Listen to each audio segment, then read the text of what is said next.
for joining us. Recording has begun. Okay, continue.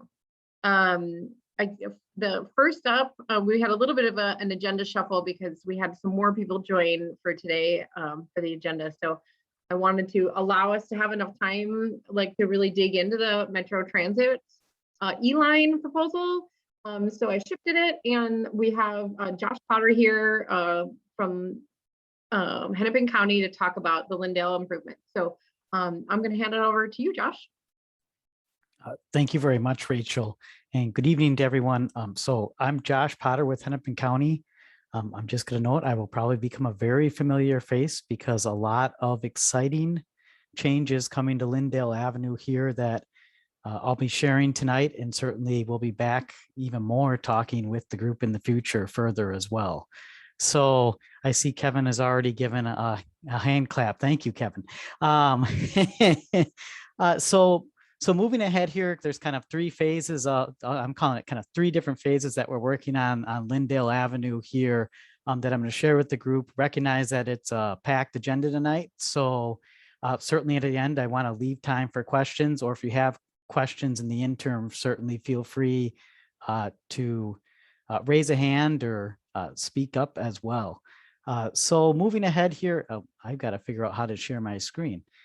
Right. Okay, so first of all, I want to talk about 25th and 27th Streets. We all know and recognize the concerns, the safety concerns in particular that have occurred at 25th and 27th Streets. So what's coming up here at 25th and 27th? This is kind of phase one of what we're looking at right now for 25th, and there are similar improvements for 25th and 27th, but really looking at enhancing at the two intersections, particularly for those walking or biking, actually crossing Lyndale. We know that people avoid these intersections, or people who do cross them probably do it with some pretty quick feet. We know that. So many years we've heard about these two intersections, and now actually in the next few weeks here, we are implementing safety improvements. The county has hired a construction contractor, and they're eager to get out here in the next few weeks, get this work going. So the improvements entail in Lyndale is going right left on the screen here, and then 25th and 27th are up and down. They're pretty similar diagrams, but more or less entails adding a median, or so a hard concrete median, not the yellow sticks that we've seen out there, but much more in the middle of Lyndale Avenue.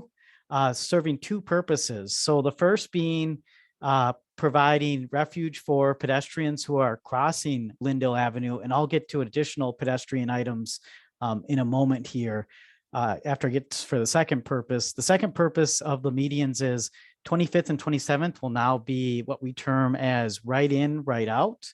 So for those who are driving, taking a right from Lyndale down 25th or 27th, or from 27th, 25th, being able to only take a right turn out from those intersections. So one of the key reasons that we really saw a push for this was certainly a lot of the safety issues that we've seen at these two intersections were based on the fact that a lot of those safety issues came from those left turns, from people making that through movement across 25th, 27th. So really trying to directly address the safety items that we've seen in the past. Next improvements that we have planned here are adding what we term as pedestrian flashing beacons. So you see them pretty commonly across the metro now as they're being implemented more, but as a pedestrian walks up, they're able to activate that beacon, and drivers are made aware of that crossing. And so those will be on both the edge of the road and at the center of the road as well, just to alert drivers that there is a pedestrian crossing across at 25th and at 27th. Kind of the third main component of these improvements are, we recognize that these tend to be a little bit, they're not as well lit as we like to be at night. So just adding some lighting at the intersection to help make everybody more visible at these two intersections. So kind of what we're terming as phase one here, we wanted to really get this out quickly. We knew that this is important to the community. We know certainly that there's certainly a lot of concerns for safety. And so directly addressing these two intersections is something that we are basically, like I said, right now, the plan is in the next week or two to get out and actually start building this infrastructure at these two intersections. And then certainly weather dependent, we're hoping that the weather stays semi-good so we can complete the work. It'll probably take around a month to a month and a half to complete this work at both intersections, get the beacons installed. The one thing I will note during the work is Lyndale will not be closed to traffic. 25th and 27th right now, there could be a day or two where maybe a couple of days where maybe the intersection is closed to help facilitate some of the work. But overall, the plan is to keep vehicles there, trying to, the biggest goal here is we didn't want to close Lyndale and divert that traffic to other streets, in particular as well, being very cognizant of the neighborhood and those living on Aldrich, Bryant, Harriet, Garfield, really paying attention to those streets. So that is what we have planned here for the fall of 2021. Like I said, weather dependent, that may end up, our goal is of course to finish in the fall here, but there may be a little bit of work and cleanup work to be done in the spring as well, just knowing that we're doing this late in the season. So those are the updates here at 25th and 27th. So we're going to move into the next phase here. Big news here. So Hennepin County is very exciting, agreed to pilot a 4 to 3 lane roadway conversion project. And so what that entails is today Lyndale Avenue is 2 lanes each direction. And that entails basically converting Lyndale Avenue to 1 lane each direction where possible, basically between Lyndale and Franklin. So there's 1 lane each direction and that left turn lane in the center, more or less a center left turn lane that can be used in both directions of travel. Certainly this is a big step by Hennepin County, and I think even what we'll say is nationwide. Lyndale Avenue sees a lot of traffic. So we're really excited about the opportunity to make these safety improvements. We want to observe basically as a part of this pilot, the benefits. We know there's going to be benefits, but we're also recognizing too, there could be impacts. An example being, certainly we don't just want to make this change to Lyndale to only push traffic into the neighborhoods around Lyndale. And so really focusing on how we can achieve this and do this right without basically pushing a problem to another location is our intention here.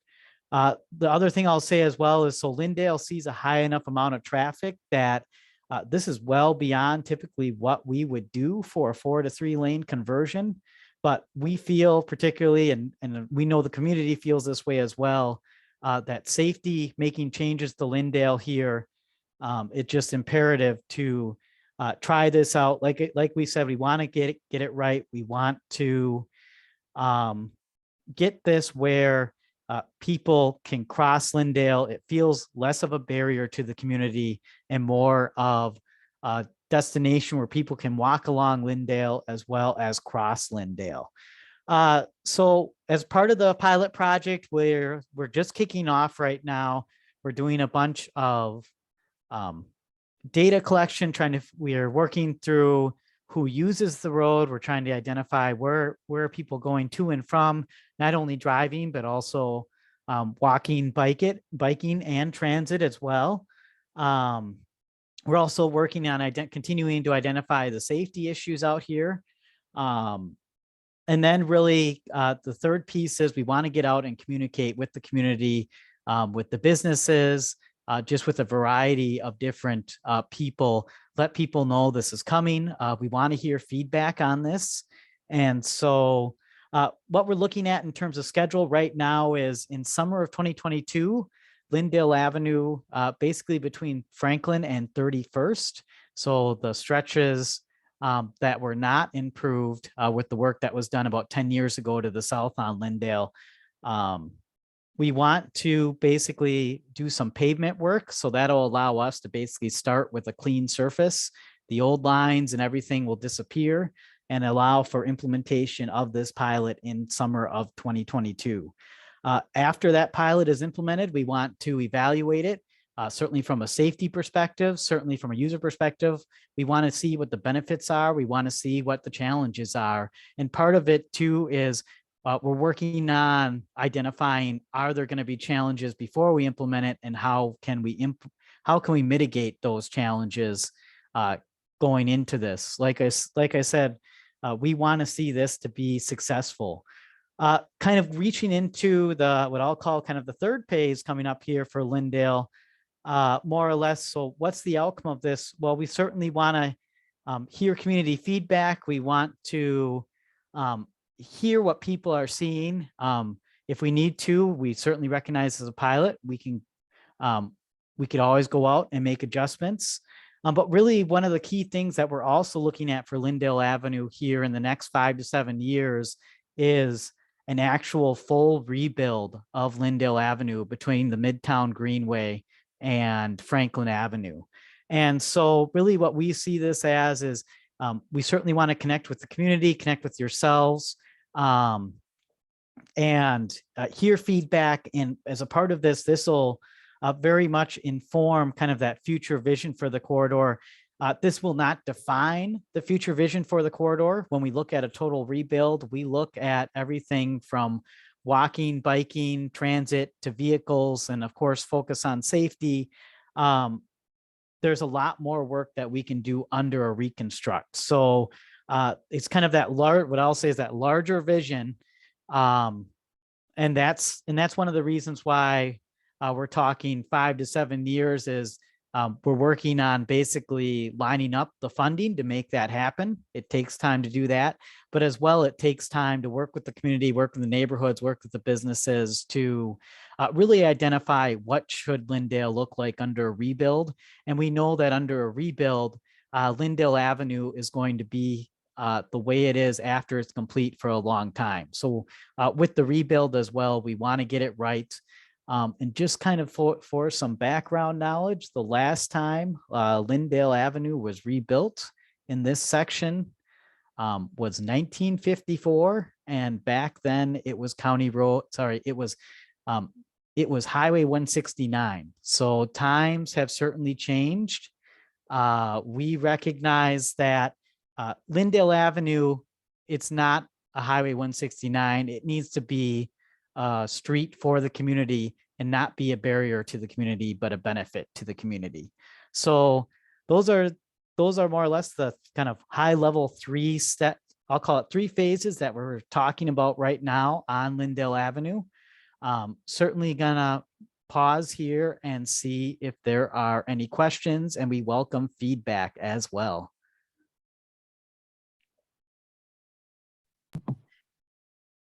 Go ahead, Kevin. Yeah. Thank you so much, Josh. Yeah, thanks, Josh. And I really appreciate the presentation. And again, thank you for going down this road with us as a community on both the improvements at 25th and 27th, and also the 4 to 3 conversion pilot. Thank you. It's really heartening to hear all the safety concerns being listened to by Commissioner Green, by your office and everything. So start by just saying thank you and keep up the good work. My question is on the where possible. What does that language mean? And do you anticipate barriers to implementing the 4 to 3 conversion, and why? Great question, Kevin. Yeah, so that's something that we're certainly collecting data on, and certainly as well. So one piece of it is as our next round of basically connecting with yourselves and others in the community, we'll have more information on. I guess I'll just being very open and forward. Two areas I think that come to us that it's identified kind of questions are Franklin. And the reason I bring up Franklin is in particular, I think certainly some concerns. There's the ramps coming off of 94 there, and we wouldn't want to create a situation where traffic is backing up onto Interstate 94. And so that's a concern, I think, and certainly we recognize a community concern as well. So how can we kind of keep, we recognize we're here for safety. So keep traffic, we're essentially not kick a problem at Franklin over to 94. So that's an example.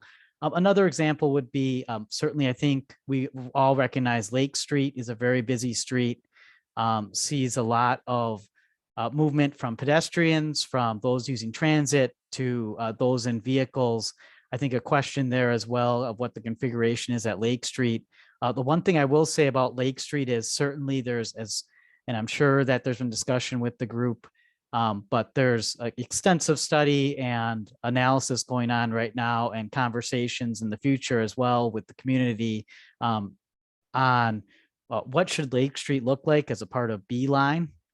So looking at Lake and Lyndale in particular, there will be that has been identified with Beeline stations. So when we look at Lake, we also look at, well, how are we also not making sure that we're still at Lake, but also across the full corridor, keeping transit moving, as well as just basically not creating more safety issues by creating more congestion where we're pushing traffic into the neighborhoods, kind of that balancing act. We want to make Lyndale safer, but we also don't want to push that traffic into the neighborhoods, onto Aldrich, Bryant, Garfield, Harriet. That's just creating more challenges on other streets, and in particular neighborhood streets where we know that people are walking, biking, and families live on those streets as well. I have a couple of follow-up questions, but I want to be respectful of other people's ability to ask questions too. So I'll hold off for a second, but. Yeah, we'll circle back to you, Kevin. Anybody else Thanks. have anything they want to share?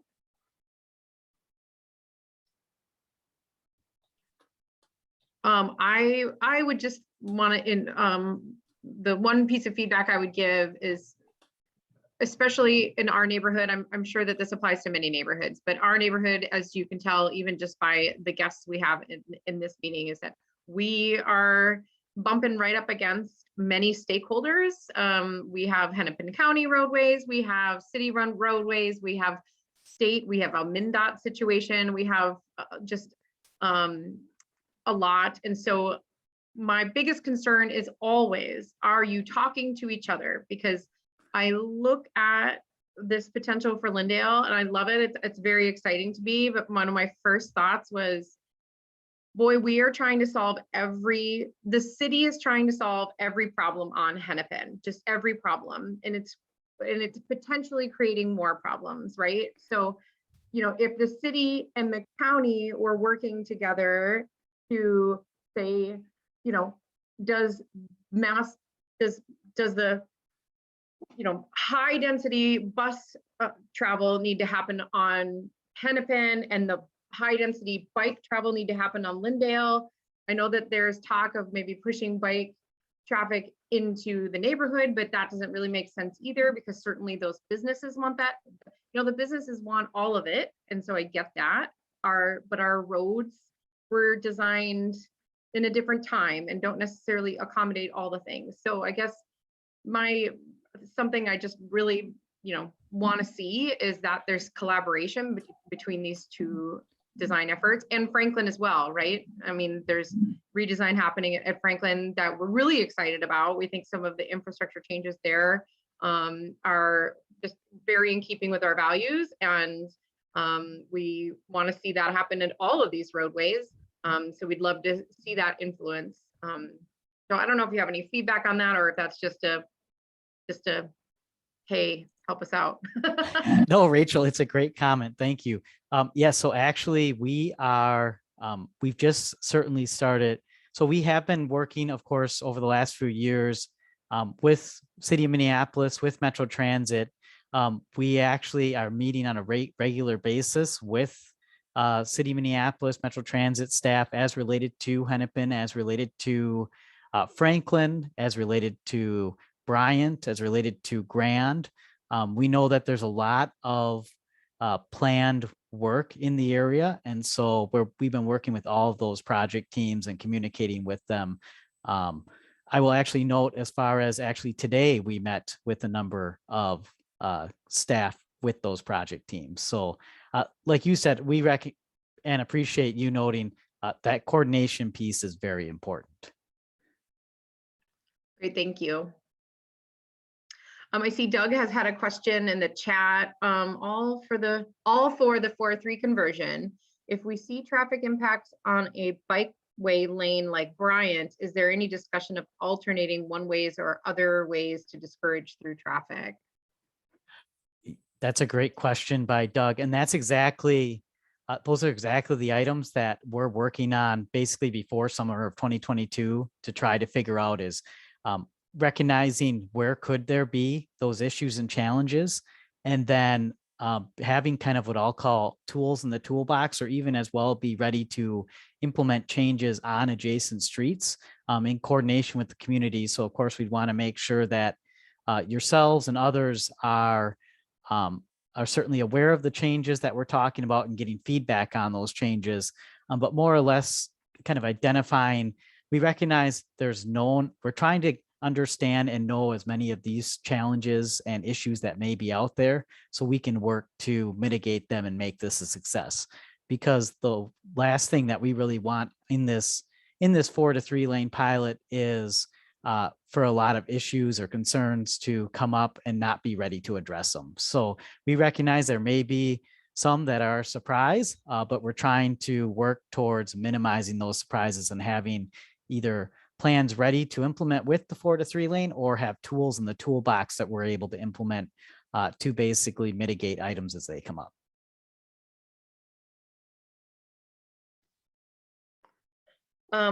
Any other questions? I have one more, and I know Kevin has one more too, but I'm trying to keep this very short. So Kevin, did you have one more quick question that you wanted to ask? I mean, I think it's more just, and thank you, I appreciate it. And again, thank you, Josh. It's more about sort of how I'm thinking about the county's climate action plan, and then thinking about mode shift and how, this work will inform that work. Because again, as a resident of Bryan, and Rachel's a resident of, like, yes, we don't want a bunch of traffic in the short term, on our streets. But again, it's about mode shift, it's about behavior change, it's about thinking for the long term. So, any thoughts or comments on that about gathering data on mode shift, how the Lyndale and working with Metro Transit on the 4 and the other bus lines? Yeah, Kevin, that's a great question. That's something that we've been talking about. Certainly, the county and city have a number of policies from the city's transportation action plan, and certainly addressing climate change, as well as the county with the climate action plan and its complete streets policy. And we've been very focused on that. One of the key conversations that we've been having as related to this 4-3 lane pilot is reliability for transit is very important. So how do we maintain that reliability? Because maintaining that reliability not only makes it where people want to be on the bus, but we want to try to get people to use transit. We want to try to get people to use other modes, as you note. We're not going to address climate action by adding more lanes or those aspects. Where we're going to address climate action, as you said, Kevin, exactly, is talking about the modes and ways that people travel and really looking at all users. So that in particular is something we're looking at with the 4-3 lane, and especially very heavily we will be looking under in terms of the rebuild moving forward. Thanks, appreciate it. And again, yeah, thanks for, again, the responsiveness from your team over these last year or so. It's been great, and we really appreciate all the work that you all are doing. Thank you. Yeah, and I would echo that, and that leads me to my last sort of question comment, which is while I do very much appreciate that this phased approach in terms of really understanding, it's sort of providing everybody along Lyndale a bit of a baby step approach, and so it isn't just this dramatic, we're going to rip out your street and give you something completely different, and everybody freaks out about change, right? That said, I do want to make sure that we aren't just like under construction for the next 10 years on Lyndale, because that also is discouraging. So, but it sounds like this phase 1 and 2 will be very quick. And so I guess I just want to kind of confirm that with you. Is that an accurate assessment? Yeah, Rachel, that's a great question. Yeah, phase 1, as noted, a month to a month and a half. Phase 2, with that kind of resurfacing the road surface, so the pavement, and then putting down the 4 to 3. I mean, that's usually I'd say at the most about a month's effort. And under both of those efforts, that work is done under traffic. So Okay. as you said, trying to minimize impacts while still implementing the changes here. Great. Kevin just asked in the chat, how do we ensure we keep the summer 22 and 22 timeline? That's a great question, Kevin. Well, first of all, the county has made a commitment to summer 2022. We're actually in the process, of course, of implementing it. But I will say, keep holding Hennepin County to the fire as we continue to come out and talk to you. Keep holding us to it. So the other thing I'm going to say as related to 2022 is we recognize summer of 2022 is a bit broad, but one of the reasons is we also will have a construction company delivering that work. So once we bring a construction company on board in spring of 2022, or I should say late winter into early spring, bring a construction company on board, we'll be able to get better details and a more refined schedule out to the community of when we anticipate this work will happen.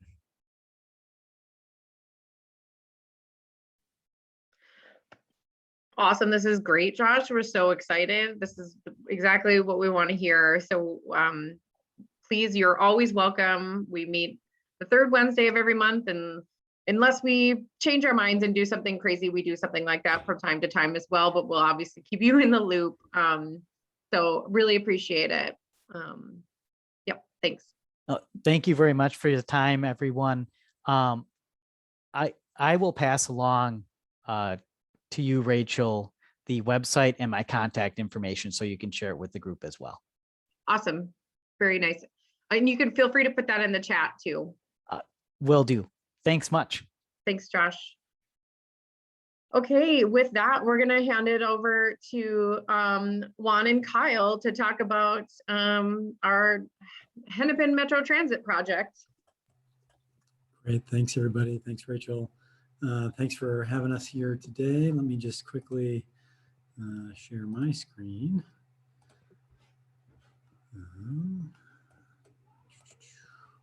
Okay, how's that? Can folks see my screen there? Very good. Okay.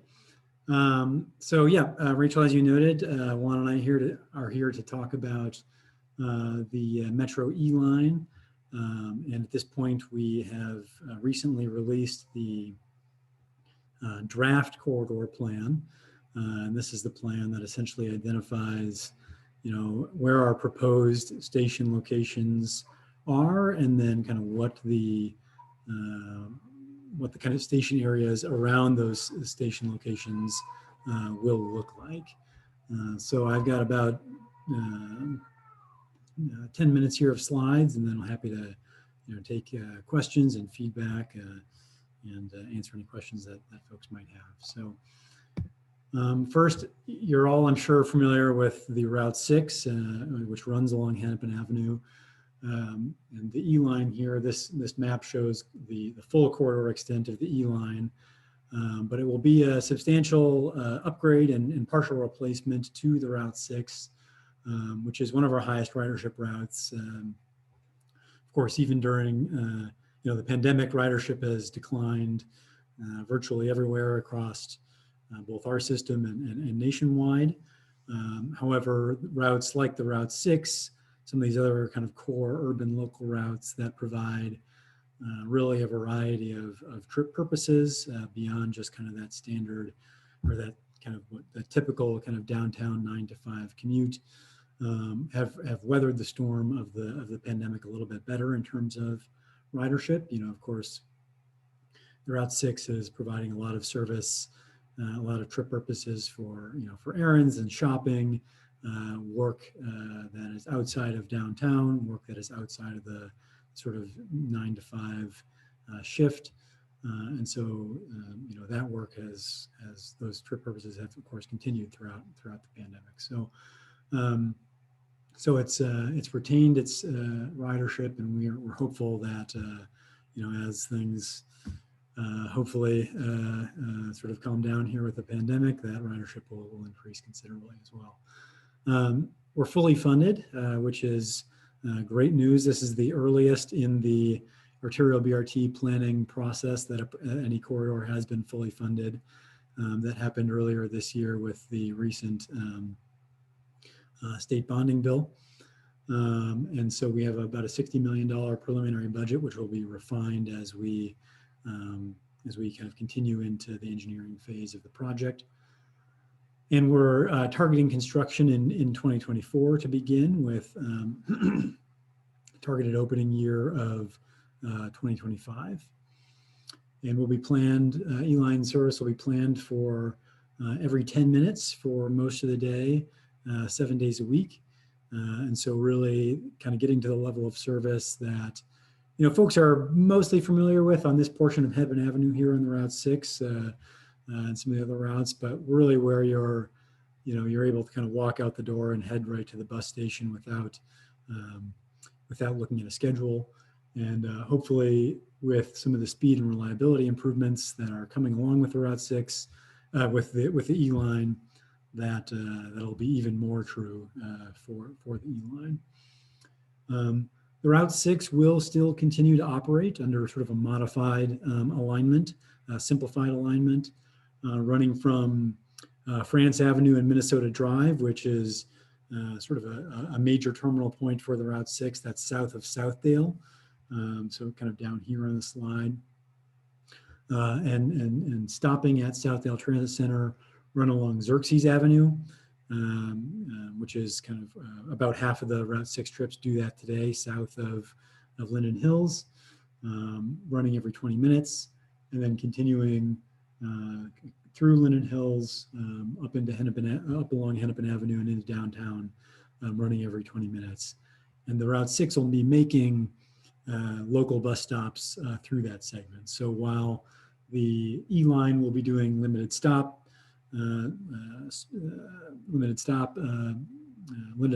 about every half a mile, the Route 6 where it operates will still be making those local stops as it does today.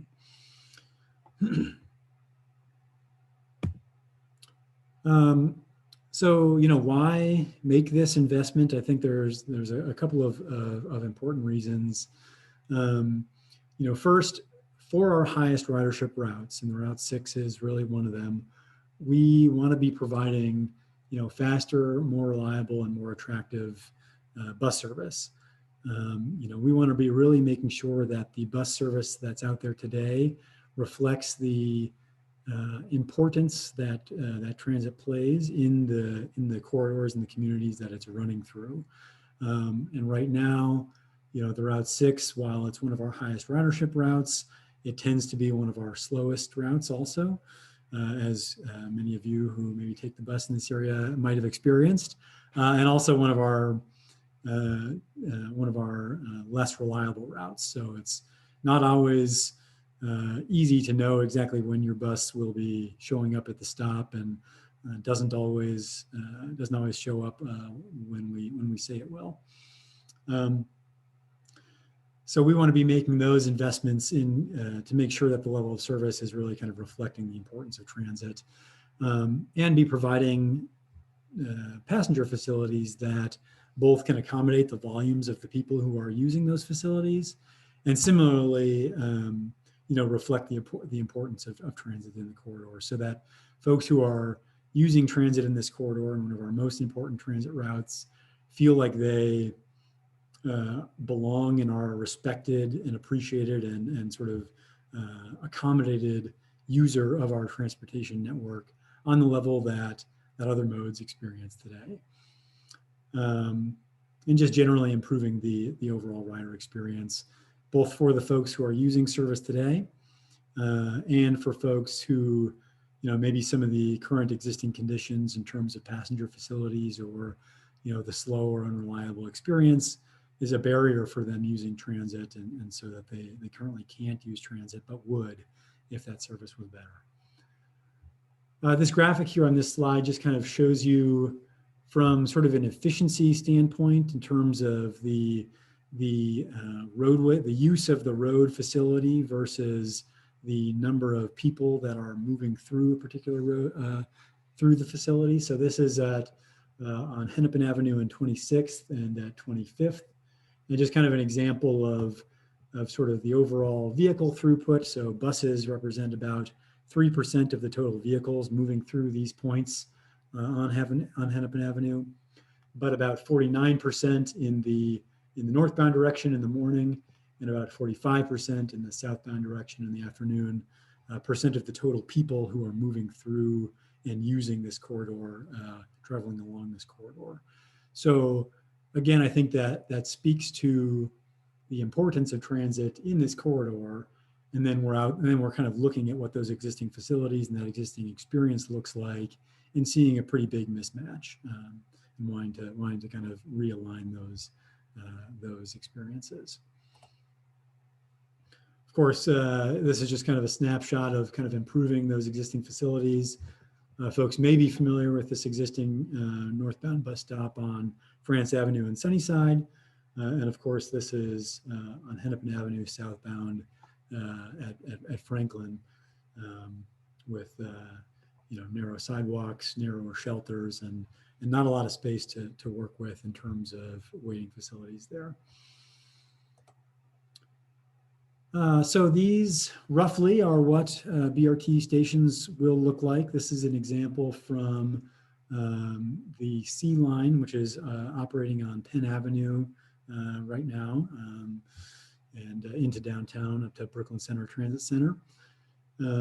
And so each BRT platform will be equipped with the station pylon, which is sort of the stop marker. You'll see the familiar circle T, which marks a Metro Transit bus stop, as well as real-time next trip arrival time information on that pylon, showing when not only the E line will arrive, but other services using this bus stop as well. And so that will give folks a better idea of when their bus will be arriving, helping folks plan their trip a little bit better, and kind of give you more of that sense of being able to just understand how your trip is going to work and sort of when it's coming. The other kind of key feature of these stations is off-board fare payment equipment. So folks will kind of, one of the key operational elements of arterial BRT is paying before you board the bus. So we'll have both go-to card readers and ticket vending machines at the bus stops. Folks will pay before they board, and then when the bus pulls up, board any one of 3 doors without having to stand in line at the front door and kind of wait behind folks who are paying their fare in cash, or kind of all tagging in on the equipment. So that'll speed up the process and kind of make the boarding experience a little bit more convenient for folks. And then of course the shelters will have light and heat. So making that experience a little bit more comfortable, both from just kind of a being out in the environment, having a little bit of light to kind of help feel a little bit more comfortable, kind of know where you are, understanding your surroundings.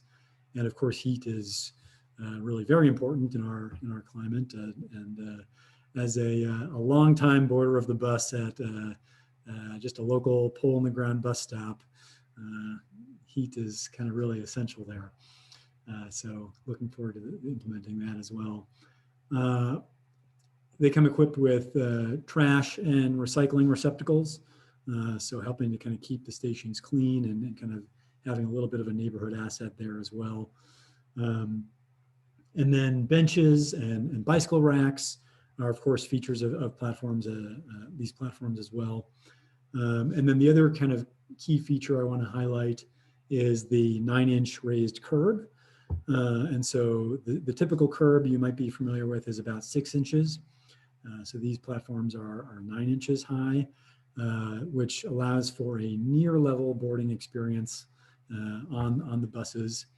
And what that does is sort of combines the the sort of benefit of the fully level boarding experience, where for most folks, they're able to get on the bus now without having to either kneel the bus or deploy the lift. Obviously, the buses will still have a lift for folks who are using wheeled devices and do need that lift, with the operational flexibility of not having to align the bus perfectly with the curb, which sometimes creates some challenges in practice, such that we can't have a kind of that seamless experience, because we're not operating on rails. Like light rail, it's not perfect every time, and in practice, that operation tends to result in sort of more complicated boarding experiences than the near level boarding experience, which we'll be providing here.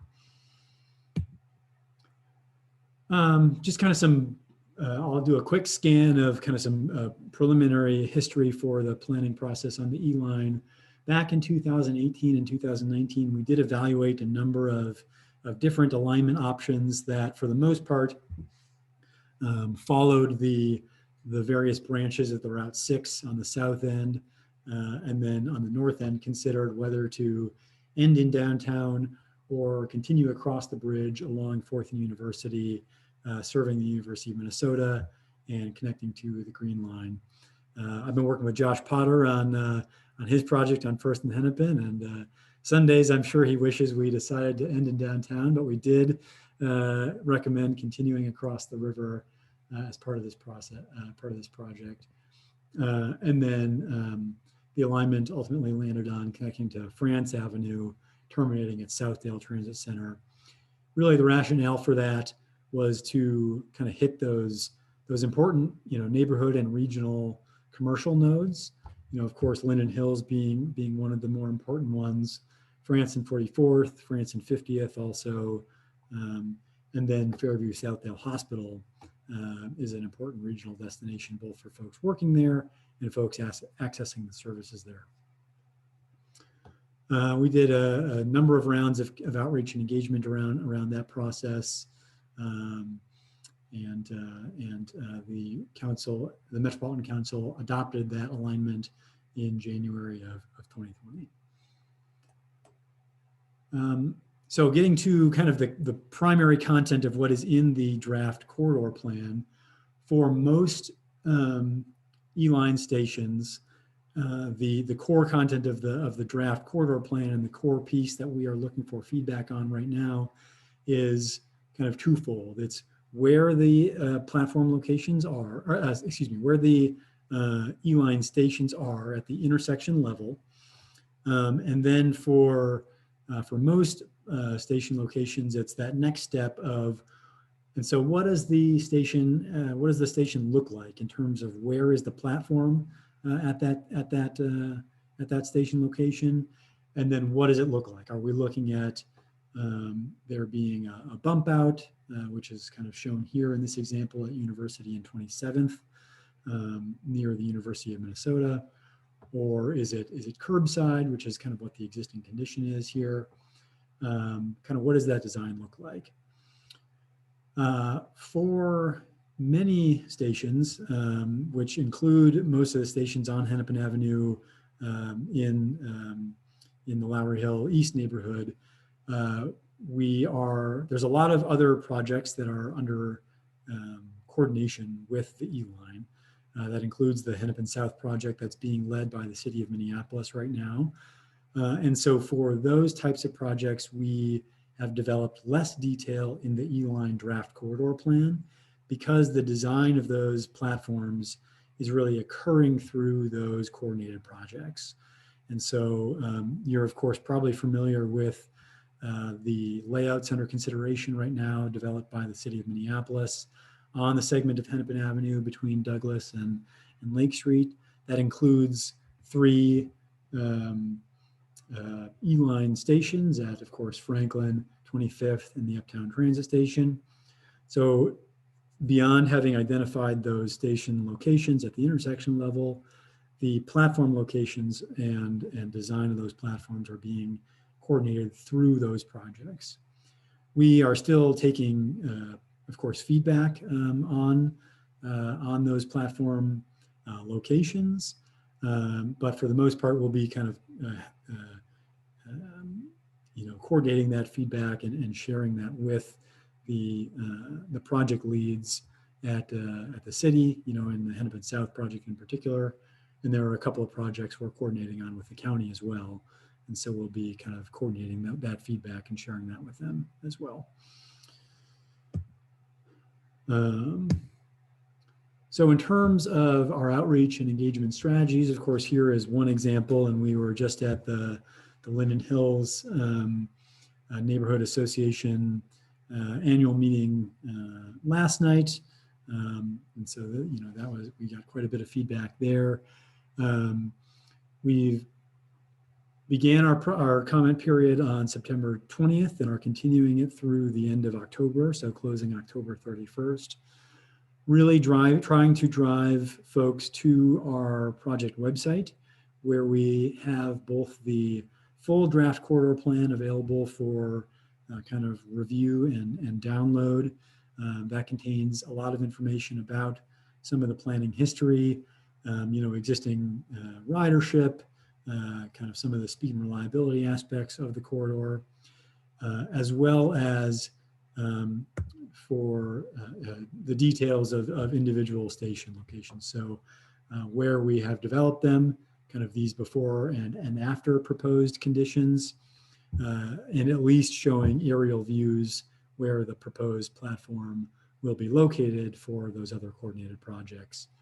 And folks, each station has an individual page that folks can look at if they're only interested in one or a few station locations, and just kind of want to really get to those details right away. And folks will be able to fill out a survey with providing comment on those station locations or general feedback about the entire E-line and the E-line corridor plan. To kind of derive that traffic, we've been doing quite a bit of direct mailing. We have a lot of electronic communication going out to our existing Route 6 riders. We have a number of other mailing lists that folks are participating in, our Riders Club. Community newsletters have been a big source of traffic for us, as well as kind of getting out to meet folks at bus stops, getting onto buses to make sure that folks are aware of the information. And then, relying on folks like you to help spread the word as well, and kind of doing some social media posting. And kind of in terms of where we're at on next steps, we're really, the first of kind of 3 versions of the corridor plan right now. So looking at kind of seeking public comment on our draft corridor plan.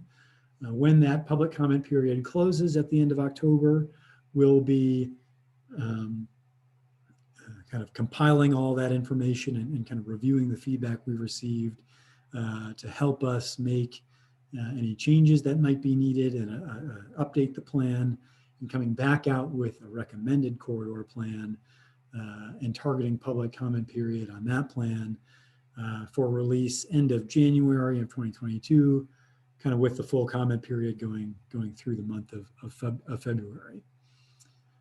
So there'll be kind of another opportunity for folks to review and comment. We'll be kind of highlighting the differences between the draft corridor plan and the recommended plan, and making sure that folks understand those changes.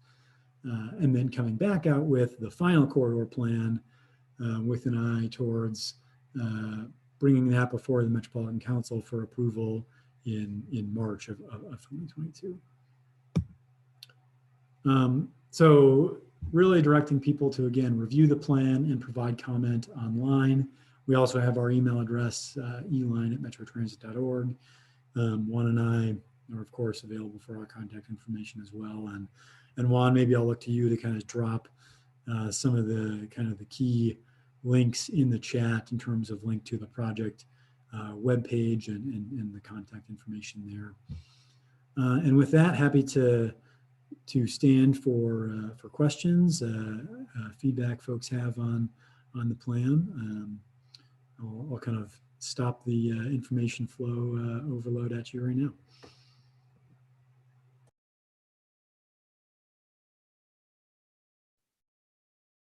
Okay, who's up first? Go ahead, Kevin. Thank you. And thanks, Kyle and Juan, for your time and leadership on this work. It's exciting to know that this is coming. Just a quick question about, and thank you for posting the links in the chat, Juan, helpful. Just looking at sort of station alignment on 25th and Hennepin, thinking through the sort of locations on the north and the southbound of the rationale, but for kind of how you situated that.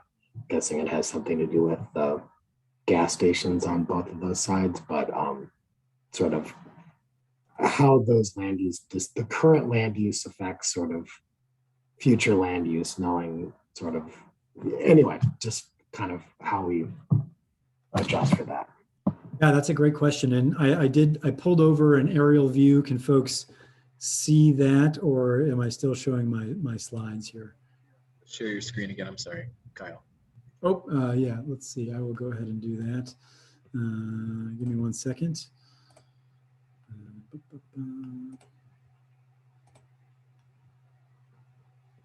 Okay, are folks seeing that aerial view? So this is just the Hennepin and 25th page on our website, and showing, yeah, far side in both directions. So meaning, through the intersection. And Kevin, you're right on. There's sort of two kind of primary reasons for that. Obviously, the barriers, the existing driveways at both of the gas stations on those near side locations is certainly a major factor in preventing us from being near side. As a general rule, we like BRT platforms to be far side of signalized intersections, because one of the primary goals for all arterial BRT and for the E-line, of course, in particular, is that improvement to speed and reliability. One of the key ways we do that is to sort of minimize the time that we are stopped at red lights, at signals. And so far side platforms allow us to get through the signal first before stopping, board and alight passengers, and then continue on. What often happens at near side bus stop locations is that we'll have a green light, but folks will be wanting to either be wanting to get on or off the bus. And so the bus will pull to the side of the road to the bus stop, board and alight their passengers. And in that time, the bus would have been able to get through that green light. The light will turn red. And then we're kind of stuck at that red light waiting for an additional 60 to 120 seconds at that stop location. So sort of stopping twice. And those far side platform locations paired with transit signal priority which help us kind of extend the green lights for buses, really help to mitigate that and prevent that situation from happening, which 60 to 120 seconds doesn't sound like much when it's over the life of sort of a 70-minute end-to-end runtime. But if that happens enough times, and when you can't really predict when it will happen, it introduces certainly that overall average travel speed decline but then really introduces quite a bit of variability into the schedule. Super helpful, thanks. And also thanks for calling out the signal prioritization. That's part of the plan too. So I'm glad to know more about that.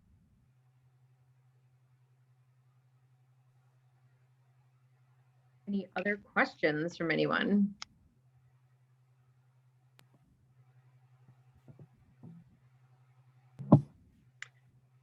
Everything I want to talk to you about is like way before I like just want to like get in the head of like how we even like get to bus transportation. Well, I we like have, want to ask questions like, have you considered rail or have we considered like a no pay jump on jump off situation? But I don't even know if that's your wheelhouse, and it's probably isn't right for this call. it is not my wheelhouse, I will say. And, certainly can happy to kind of note down questions and we can follow up, but I can't commit to answering anything like that here tonight. But Sure. I guess I had to follow up both on project timeline and also on sort of station design and incorporating green infrastructure into the projects.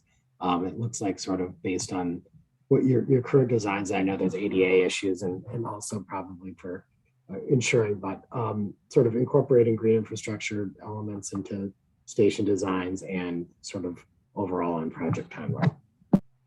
Yeah, so overall project timeline, we are looking to begin construction in 2024. So it'll be aligned with the schedule for the Hennepin South construction project. We'll be completing that construction in 2025, opening for service targeted in 2025. So it sounds like far away, but in terms of our planning horizons is coming up fast. In terms of green infrastructure, yeah, that's definitely something that we try to work with our local municipal partners on, right-of-way owners and city and county, and in particular on the Hennepin South reconstruction project. That is kind of being coordinated through that project, and wouldn't want to. I don't know enough about that to speak to the particulars of that project, but would sort of refer you to the Hennepin South project. But Metro Transit doesn't have a policy or a sort of design guide when it comes to incorporating tree pits or green stormwater infrastructure, anything into your station designs? No, as far as I'm aware, we don't have a policy around that. We do work with our municipal partners that may have green infrastructure policies and make sure to work with them so that we are meeting those policies. Thanks. I have a question. Considering it looks like you did some pretty extensive outreach directly with riders on transit along the Route 6 and maybe others along the route, I'm not sure, but directly at the stations and on buses and those email lists. What sorts of things were you hearing from them specifically in regards to the transit lanes? I know there's been some debate over whether or not there will be dedicated transit lanes. What sorts of things were you hearing from the bus riders about that? Yeah, those are great questions, and as we're right in the middle of our engagement period right now, so having that close on the 31st. Before summarizing that type of information, want to make sure that we're getting the full picture. So we haven't at this point, or at least I haven't kind of like gone in and kind of looked at the comments or done a systematic review of the comments. So that will be, of course, an important part of how we're summarizing our engagement, and making sure to kind of document that publicly so folks will be able to kind of see those comments as well. Of course, Metro Transit, is supportive of bus only lanes in this corridor, and we feel they're an important investment in this corridor to help really accomplish those speed and reliability goals that we have for E-Line, and I think will be a really important part of making sure that this corridor, this service can really deliver on kind of bringing that level of transit investment up to the level of its importance in this corridor.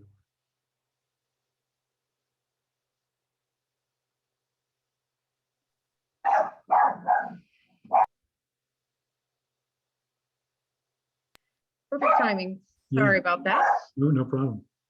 We're like 18 months into this. There's no surprises at this point in terms of background noise.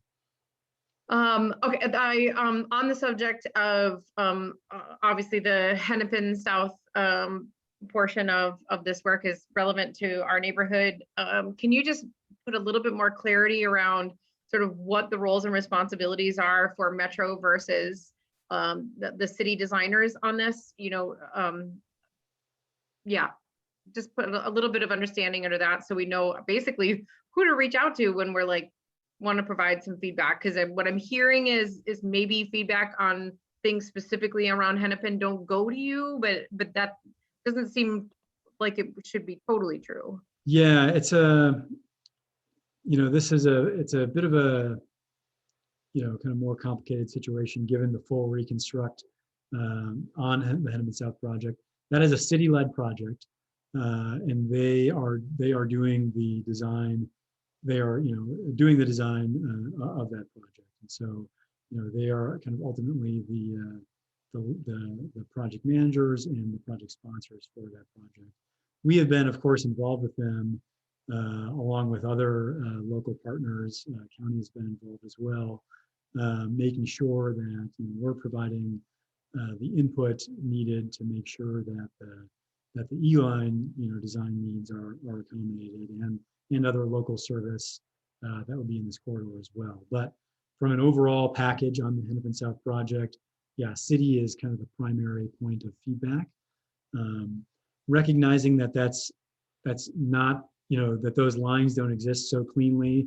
We are of course open to taking feedback on this project and making sure that we be sharing that information with our other project partners. Of course, City of Minneapolis on the Hennepin South project, Hennepin County on the other projects that are related to that are led by the county.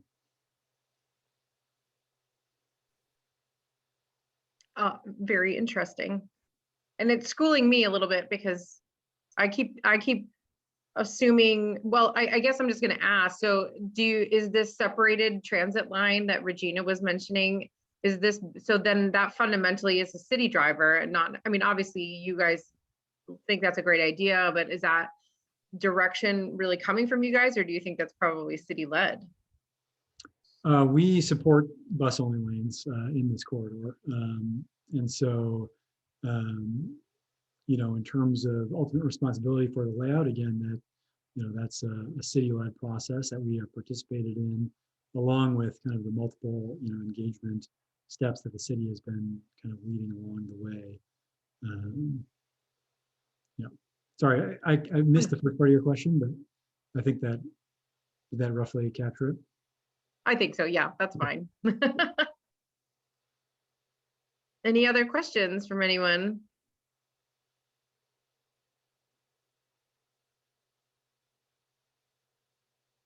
All right, thank you, Juan, for sharing the plan document in the chat and the stations. I'm copying that.